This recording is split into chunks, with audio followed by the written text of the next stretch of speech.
In this episode, I am interviewing Jenn Berson of Jeneration PR.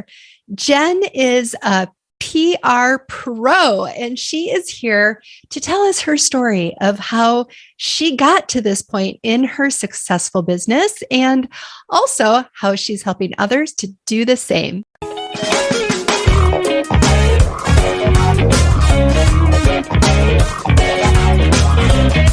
Welcome to the Breakthrough Mastermind Show. I'm your host, Jenn Argue, and I facilitate masterminds for women entrepreneurs who want to grow their businesses to help others and create financial independence.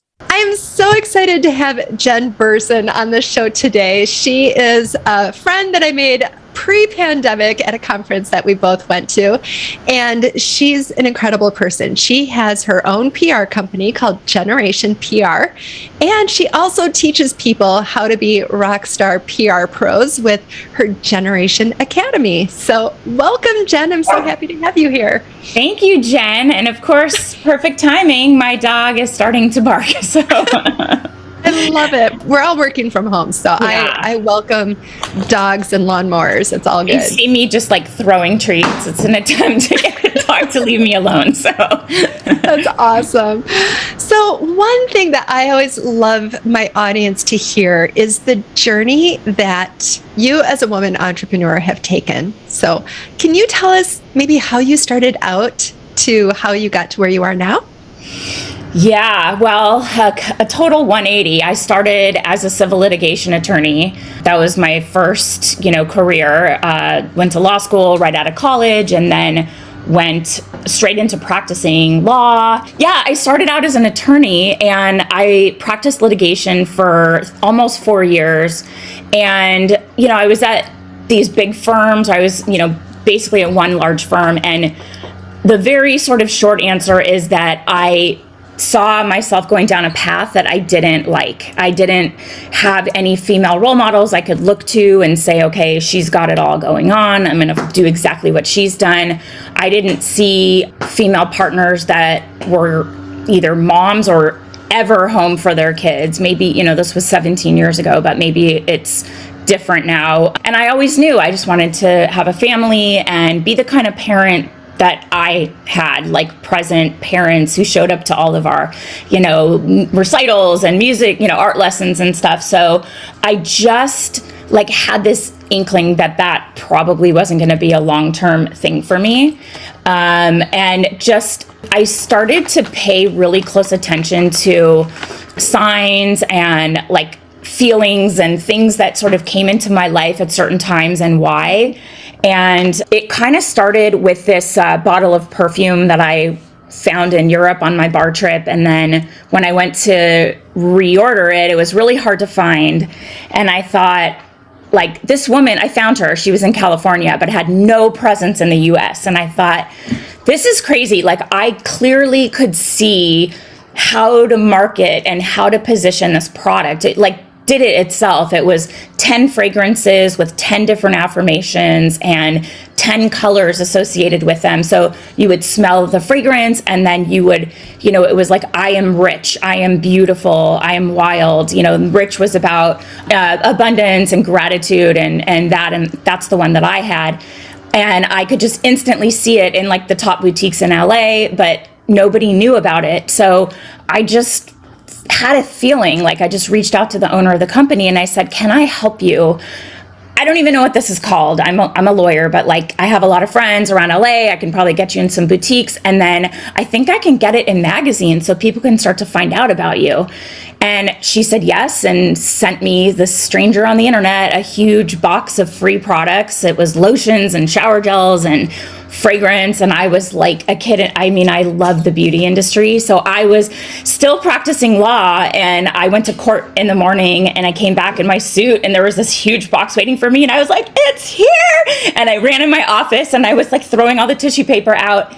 And I just had this feeling this just came, it just felt like me. And which was a contrast to law because it never felt like it was the right fit for me. But I got that product into the hands of a celebrity that I ended up then mentioning it in a celebrity weekly like Us Weekly magazine. And that just exploded the brand. That one press feature that I did in probably about 3 weeks. So from the time I pitched it to the time I was holding it in my hand was 3 weeks later, which is a very short timeline in press. And I just had that feeling of like, I can't believe I did this and the impact it had, and the contrast with the work I was doing in law, which was, litigation is protracted. It takes forever. It's very expensive. You're trying to exhaust the other side's resources. And I worked on cases for sometimes 2.5 years that never went anywhere. And I was like, I don't want to tear down companies. I want to build up entrepreneurs that I believe in. And I didn't even know what that service was. So, but I thought to myself, if I could get paid to do this, I would be the happiest. Like, that would just be amazing.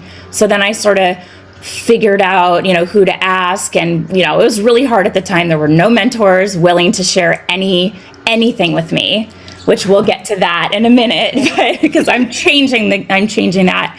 But I just started to, kind of get some insight into whether I would want to go and get a job at a PR firm or start my own. But out of thin air, with no contacts and no training and no experience, I quit my job in law and started Jeneration PR. And actually this month, March, is 17 years. So.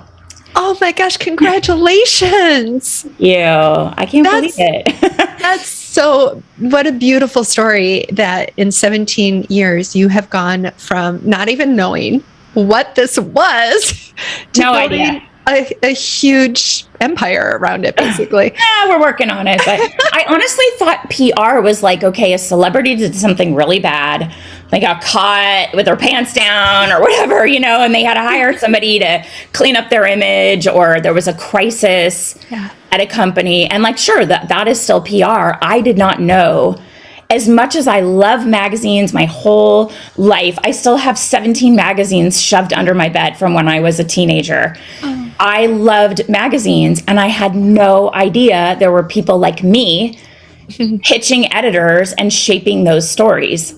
So I wanted to be the person who was convincing the media to talk about stuff that I loved, That is incredible. And I would love to dive deeper into that. You know what? Let's just do it right now.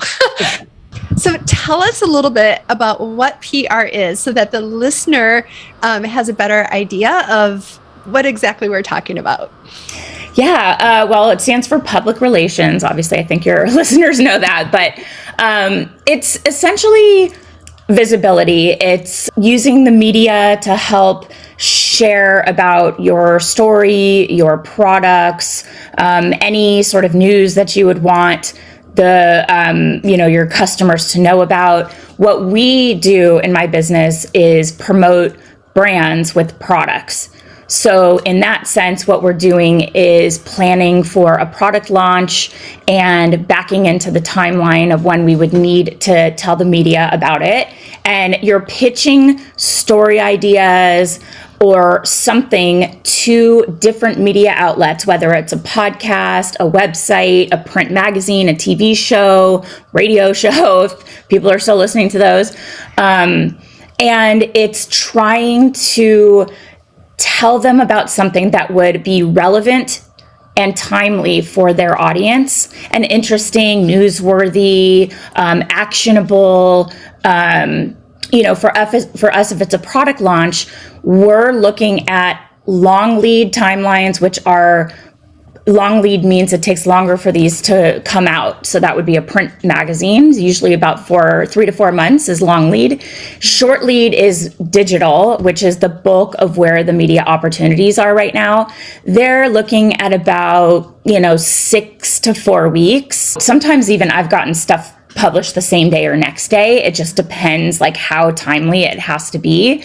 But it's thinking like an editor and thinking about what they are actually working on now for these future stories, and then sending them a pitch email that will pique their interest. And giving them an idea that shows that you have something you want them to consider, either for something they're already working on or your own idea of something that is, like I said, timely, relevant, strategic, and targeted to that specific person. So the way that we teach PR is having it be very targeted. There's no spray and pray. That's what we call it, when you're just throwing it out there, throw spaghetti on the wall and see what sticks. That doesn't work. You have to take that extra step and really position your pitches to a journalist to show you're aware of their, publication, their readership, their editorial focus.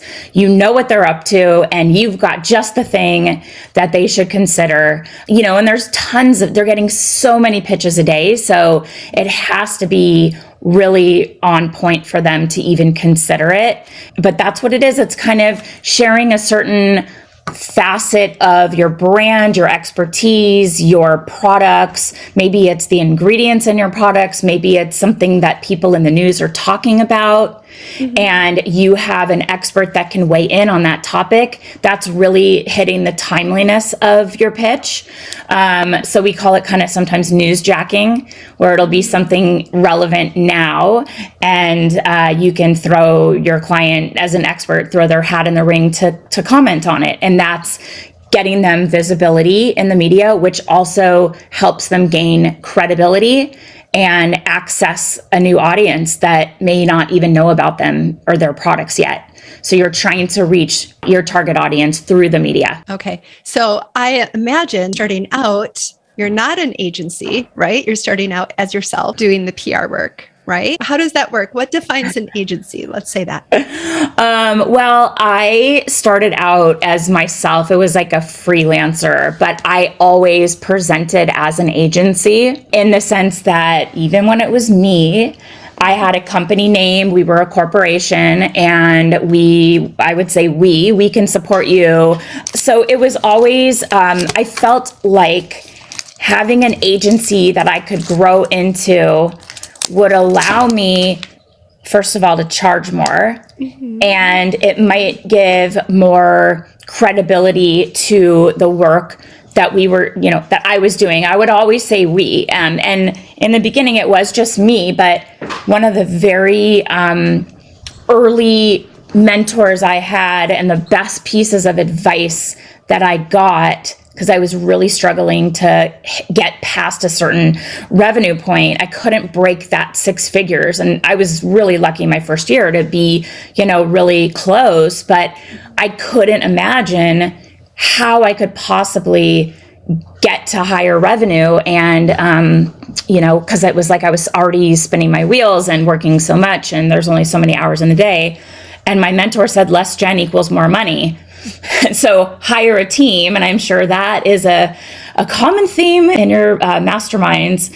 But I brought in a freelancer, and now we have freelancers that are really top of their game. They're, maybe moms who worked at agencies who have amazing experience and media contacts, and they know how to just cut to the chase and get results. But I offer them the flexibility to work on their own timeline because they have their kids, and they are deep experts in their niches, which are my niches, and it works really well. So I can scale when I need to if I have the work to support it, or I can dial things back because I'm paying my freelancers per project, and each of my clients is a project.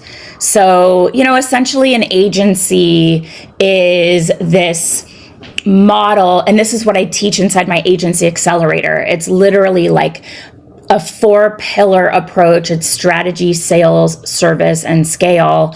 And we teach to each of those pillars.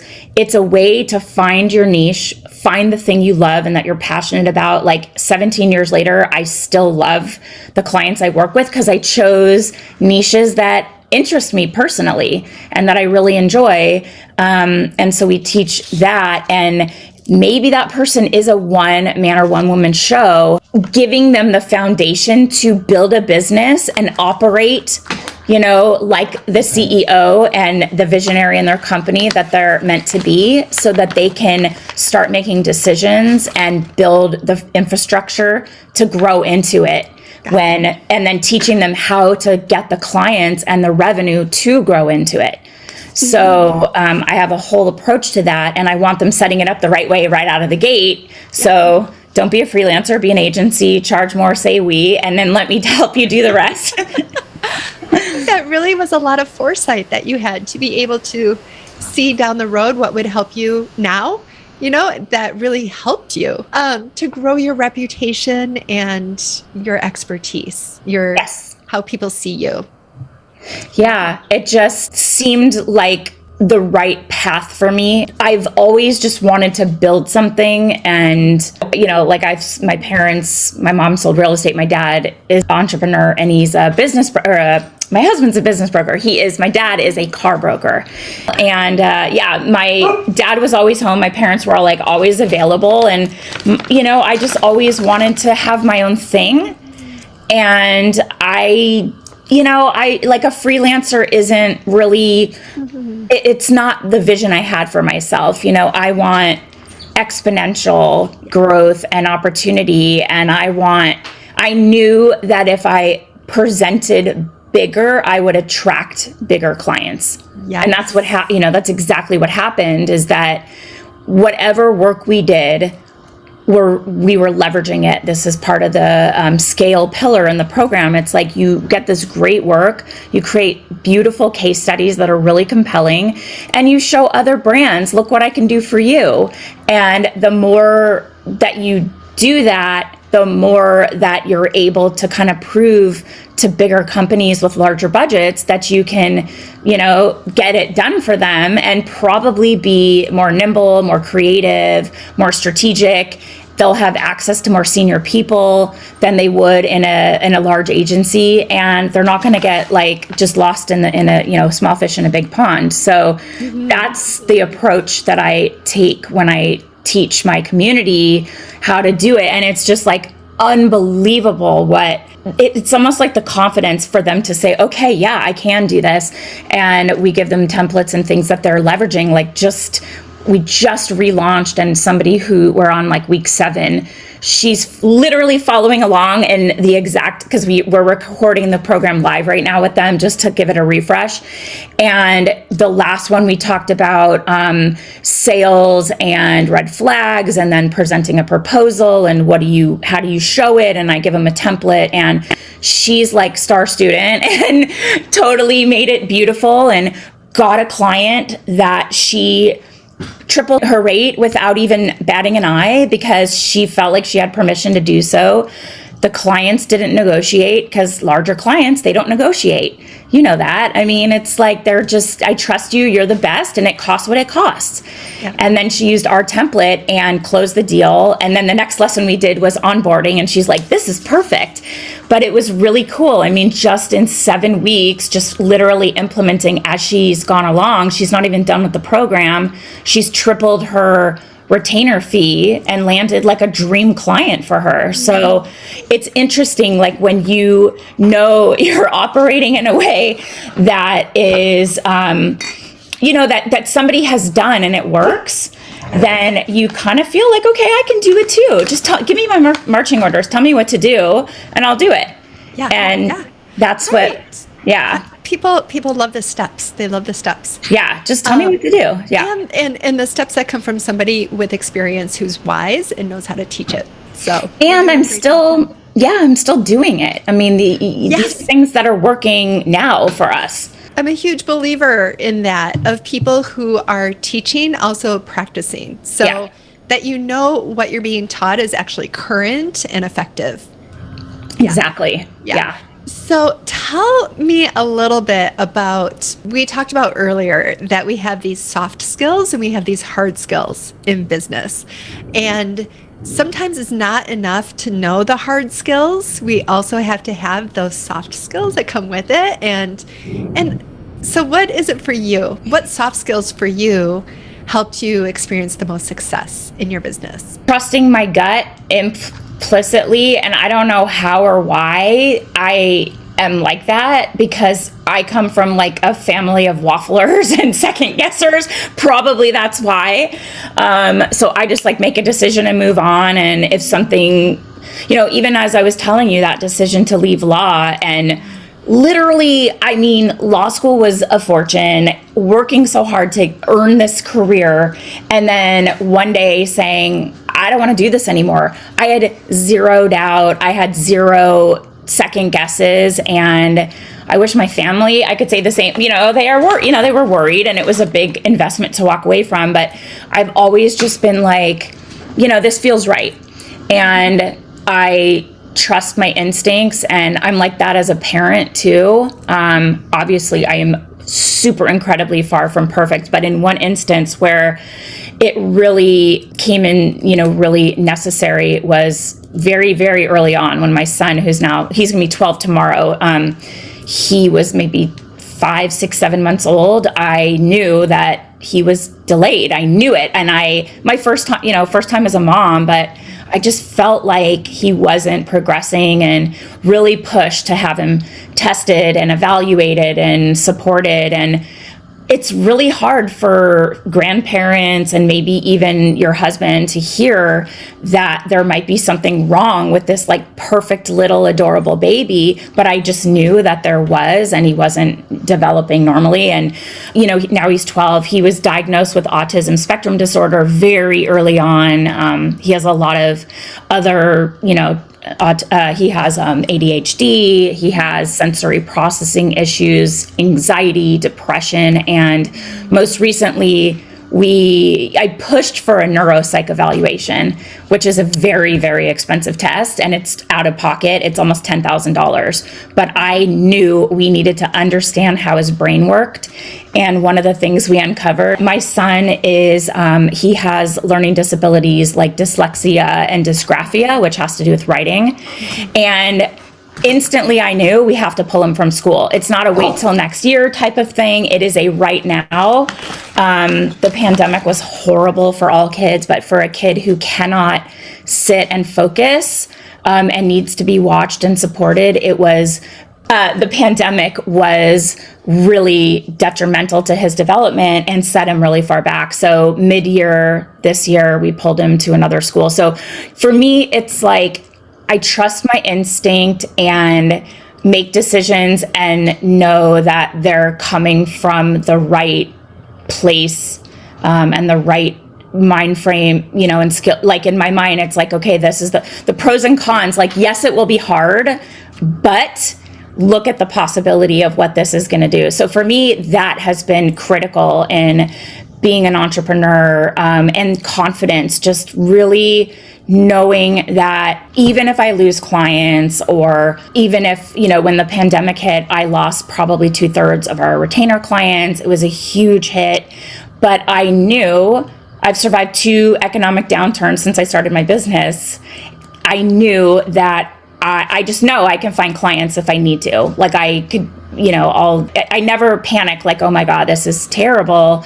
And that's, I have a process I teach, and I use it myself, and it works. So if I need to go back to the drawing board and get new clients, I know that I can. And of course, like storytelling, brand positioning, all of those things are really good at really helping clients. And for me, it's sales too, like getting on the phone and being able to see, really understand the client's needs and what maybe they're not saying, how to connect with them so that they, and not over promising just to get the sale, like being really honest and serving them while we're on a sales call. So they feel like, even if I don't move down this path with Jeneration, I got so much value out of that call.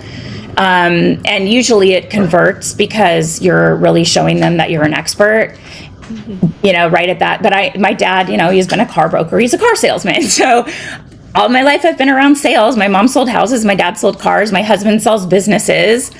So I'm good at sales.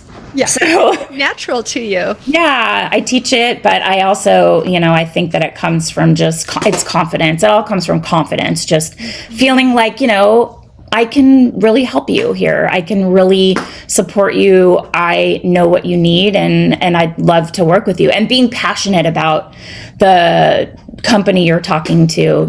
I'm so passionate when it comes to my coaching side of my business and supporting PR professionals. When I mentioned my son has autism spectrum disorder and all these challenges, I have to advocate for him.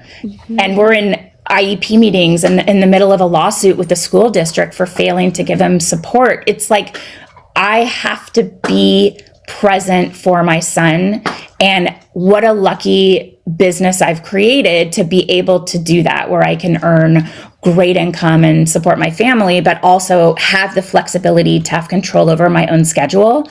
So because I realized what a gift this business has been, and that decision all those years ago before I even had kids to come and do this, I want to teach other women how to do that too. So if they have a vision in their life for having it all, or having work-life integration and doing something they love, making great income, but then also like clocking out and having time with their family guilt-free and not being tethered to their phone at all times. That's what I teach, because I want other women to see that there's a model for the work-life integration they're seeking. Yes, that's beautiful. Tell me about some of the hard skills. You did mention being good at sales. What are some other hard skill, whether it's, like software or skill or something that you had to learn that really helped you with your success? A lot of the stuff that's technical, I don't like it. It's not my zone of genius, so I outsource that stuff. So, building media lists, you have to really get in the nitty gritty with a database and figure out how to create a search and build a list that's going to be really targeted. So, and programming press releases and pitches through a platform. For me, graphic design, mostly just Canva, very simple graphic design, but it really changed how we present our results to clients in a way that are very compelling and beautiful. Imagine press it on a website and it's got other competitors' products and the same feature or ads running down the side. We clip them and edit them in a really compelling way, and clients love that. So I taught myself that. I'd say, Canva makes it so easy. It's very intuitive. And social media, understanding the changes and the trends, and, being able to kind of talk about it and counsel clients on it, or actually implementing strategies for them. It's very time consuming. I can talk about it, but I have a team that would execute, because it's just a full time, especially if we're doing customer support through social media for them. But writing and strategic positioning and honestly research. If I had to move one thing to the top of the list, it's research. So researching the publication you want to connect with, researching the specific editors or writers and what they cover and what they don't cover. Because if you pitch them something that is just clearly not in their wheelhouse, they'll blacklist you, which basically means they hit the spam button on your email and they'll never see you again. They want to know that you have done your due diligence and you're talking to them like a human. So even researching on their social media, what are their hobbies? Where have they traveled?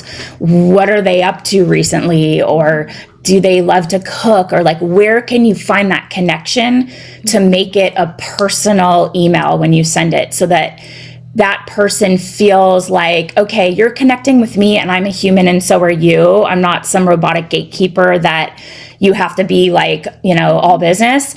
And you're also familiar with what I cover, what my beat is, what my editorial focus is, who our readers are. So probably what comes next is going to be interesting and relevant to me. So I'll keep reading. And all of that comes from research. Wow.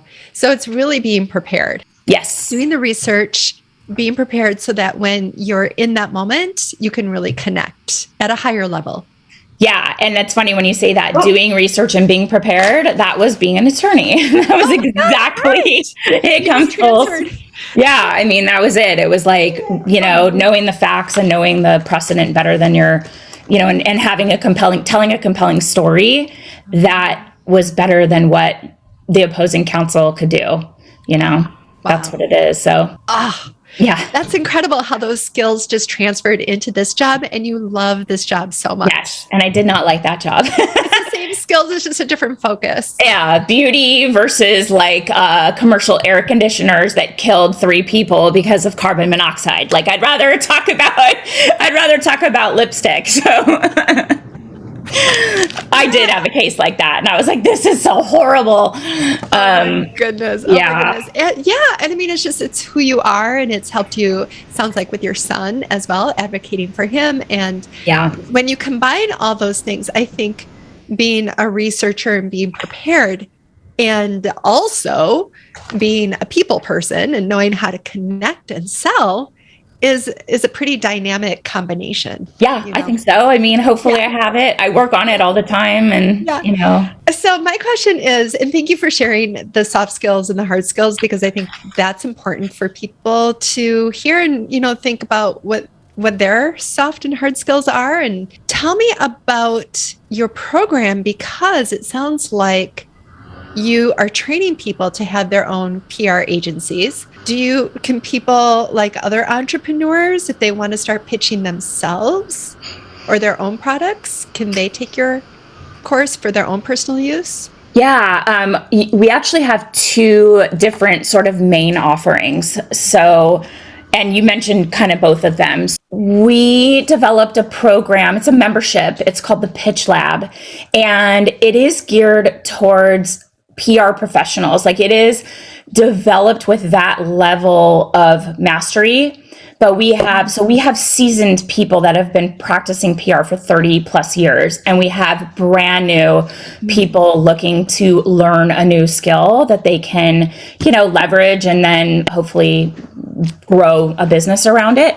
But at the foundation sits a very in-depth, really, really good program around learning how to pitch the media. We say we want to turn everyone into a pitching powerhouse, and it's all around sending timely, targeted, relevant pitches. So it's beginning, doing that research I mentioned, and building your media list and building your strategy, all the way to writing pitches, sending pitches, follow up, to leveraging those results. And you can go through all of that content. It comes like once a week for 8 weeks. So within 2 months, it's like under $200. You can learn how to do PR like a PR professional would do it. So for your audience, definitely there's something there that would really help them. And then we also give these monthly execution plans that are like 50 plus pages of pitch angles and ideas, so that you can think like an editor when an editor is considering those topics for short and long lead, and then tap into holidays and seasonal trends and those monthly like interest holidays like National Donut Day. We give you the timeline to plan. So we have people using those to plan out their social media content for themselves and for clients. So it's a very affordable program that we have people using in so many different ways. It's really cool. Some people use those execution plans to build their media strategies for clients, and also use them on sales calls. So we can like drop these bombs like, I happen to know Allure Magazine is working on their best vitamin C products in July. We would love to pitch your blah, blah, blah for that. And you just sound like you're really like a media insider, which, who doesn't want to be a media insider? So that's like very reasonably priced. And then we're teaching that skill, and we're honing that skill so you can become the best, service provider possible. And then in my agency accelerator, I teach you how to launch, grow, and scale a profitable agency. And that's based on 4 pillars around strategy, sales, service and scale. And the program's been around for 5 years. We've had hundreds of people go through all over the world. I have a woman that, I'm not even kidding you, Jen, she has a really amazing brain for marketing, but she didn't know PR. She learned PR in the Pitch Lab and then took the agency accelerator. And she is now running her agency from a yacht off the coast of all of these exotic locations with her whole family. She has 3 boys and they're big kids and they're on this yacht. It's like the ceilings are low and everybody walks around, and she dials into our coaching calls and she's like head low in the cabin, and there's like a plant and a planter swinging next to her, and she's like, I'm in Mauritius. Or I'm like, oh my God, it's just the coolest thing. Forbes just did a story about her. It's really interesting to see how people are taking what we're offering, learning a really valuable skill that businesses, brands, entrepreneurs, authors, musicians, so many people want to tell their stories and get that stamp of credibility through the media. And if you know how to bridge that gap, you can, charge a retainer fee, and I teach you how to do that. And it's just been beyond my wildest dreams. And it's because the community that we have attracted are the smartest, most open, generous, genuine, and giving people from all over the world. Like, it's the coolest thing to see where they're finding us. But like I said at the top of our discussion, when I started in PR and I looked around for somebody to guide me, there wasn't anyone willing to share what works or share what they charge or tell me how to connect with the media. This industry has traditionally been very close to the vest. Like, these are my secrets, and if I tell you, then, you're going to have an advantage over me. And I never, there's so much work to go around. I don't care. Like, let's all help each other. And I created that, and I found thousands of people who think like me. And they're just there to let's all help each other. Let's share, let's give. It is like, there's never any cattiness. It's, unless my team is deleting it and I don't see it, but it is like the coolest, nicest, smartest. People are like, hey, I'd love to see a proposal. And someone's like, here you go. I give my proposal. I just shared a template and all of the content that we use for a $25,000 retainer per month proposal, and show our audience, this is what so they can see, I could do that. Why can't I do that? Of course I can. Now I know how. So it's awesome. And I'm so proud of it. It is my life's work. And I just closed on an acquisition, which is I'm so excited. Congratulations. Tell me about that. So there is a company called PR Couture, founded by Crosby Norrix, who is so fantastic, smart, giving to her audience. And she started the company 15 years ago. She just celebrated her 15th anniversary, passing along all of this really great wisdom and business experiences that she's gained over the years. And she wanted to kind of step back and kind of rethink and come up with something else. And she has always been a huge supporter of me and what I'm up to. And our philosophies are very aligned, and our audiences are similar. But and she came to me and said, Jen, I'm looking to make a change, and I can't imagine anybody else carrying on the work we've done other than you.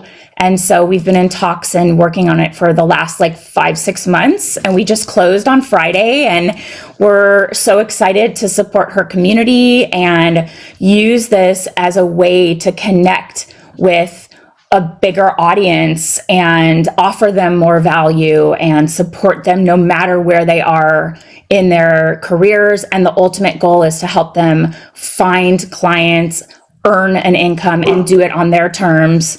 And I'm so excited. We have big plans for this, and it's a huge undertaking. And I'm like, oh my God, where do we start? But my husband, the business broker, helped me transact and close the deal, and it was great. Jen, that is amazing. Congratulations. I think that's That's a dream. It's a dream of somebody, I think, that when they're ready to move on, that their business is such that they can sell it, but also to be in a place where you can acquire a business too. And that's an incredible experience. And Yeah. And congratulations. I'm so grateful for that opportunity. And I can't imagine, I mean, her baby for 15 years and the trust there. I'm so grateful. And again, it's that feeling of like women supporting women, and this is my biggest competitor for the last however many years, and we're collaborators, Yeah. So it's been great. That's the best. And I think that whole perspective of abundance is what really gives people hope and keeps people's energies up, because you want to feel expansive wherever you are. So it's great that you not only teach it, but you model it. So that's I mean, you have to, right? I mean, this is like who I am, and I talk like a Valley girl, and I talk with my hands, and I'm totally unfiltered. And if I'm not for you, then go find someone else. I don't care. And I know you're it's like, I can't, it's too hard to act like you're something you're not. It's exhausting. But I just wanted a community where we could all help each other and share resources. And we build things in our programs that our members want. They ask us and we're like, that's a great idea. Let's do it. Like, I do not sit here and think that I know everything. I have a team that is so incredibly helpful, and they blow me away with how smart they are and what they're able to come up with, and it's just really cool to be able to offer super up to the date things that are working now and really address our audience's needs. It's the best. I'm so happy. I love this side of my business so much. And it actually reinvigorated my passion for like my agency side. So yeah, right. It all feeds each other. You have a place to put the things you're learning into the other place. And then also it's like, if you get bored one place, you can focus a little more over here. What's going on over here? Yeah. So one last thing I love to ask, and you kind of brought this up, that you like to teach people that they can have a life as well as running their business. What do you like to do when you're having a life? It's so embarrassing. Well, I like to hike with my family, and now that the dog has her shots, she can hike with us. And I love to travel, local car trips and stuff. I don't love to fly, although we are going to Hawaii in 2 weeks. But I am such a homemaker, and I love being home. If I had like a whole weekend to myself, I would organize my pantry. I would put on the home edit on Netflix in the background, and I would be color coding and decanting my pantry, and I try, and then everyone comes and messes it up. But I just love getting organized. I'm cleaning out my closet and like folding and file folding my underwear. And I'm like, I love it. Condo. Totally. I'm like, does it stand up on its own? Okay, it's good to go. And so I'm a homemaker, and I always have been, and I love home renovation. And I'm like that woman, the Winchester house, where she just like always built, do you know that house where there's like staircases that lead to nowhere? And that would be me. I love, design, and decorating and stuff. So yeah. You and me both. I love organizing things, and it's fun. I'll have to sidebar on like, look at this, if I find like a cool holder of something, I'm like, this is genius. I want to tell everyone it to me. Yes. Yeah. This is a life-changing, lazy Susan. Like, you have to tell everyone about it. I absolutely freaked out like for joy when I saw those little containers with the pop lid. Like the OXO Pop Tops. My whole pantry is Pop Tops. I love those. So thank you so much, Jenn. This was so much fun getting to hear all about what you do. Thank you. It's a really special side of entrepreneurship that I don't think people think about exists in this way. And so just you revealing everything that you do, through the things that you teach, and that openness that you talked about, the abundance, that you've talked about with how people in your industry are coming together and just being open.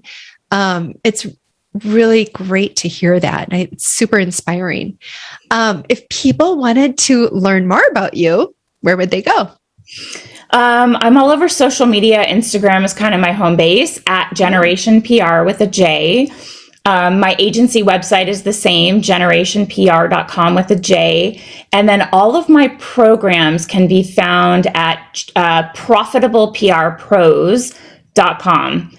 And there's actually, I think, like a mini quiz to see where you should start. We want to guide people on where to jump in, what program is right for them. And then there's like a success path. So it shows, where you should, depending on if you have clients or not, or you're looking to scale or not, we let you know kind of the right places to jump in. And everything's over there. And I have a podcast called Pitching Powerhouse. Wonderful. And I think people listen to it. Like I'm starting to get pitches, which is so cool. I'm like, oh my God, people hear my podcast. Not just my mom. Thank goodness for moms. Yes, my mom watches everything and she always has notes. Oh, she sounds amazing. Oh, I love that. Thank you so much. And definitely, if you're listening, go check out Jenn on Instagram and her websites that she mentioned and all that she has to offer, because getting into the PR part is something that will absolutely, everybody needs marketing. And to know how to do it well from such a great teacher is a real amazing thing to have. So thank you so much, Jenn. Thank you. So great to catch up. And if you're looking for more support, challenge, and inspiration in running your online business, I would love to have you apply to my mastermind. Check it out at jenargue.com.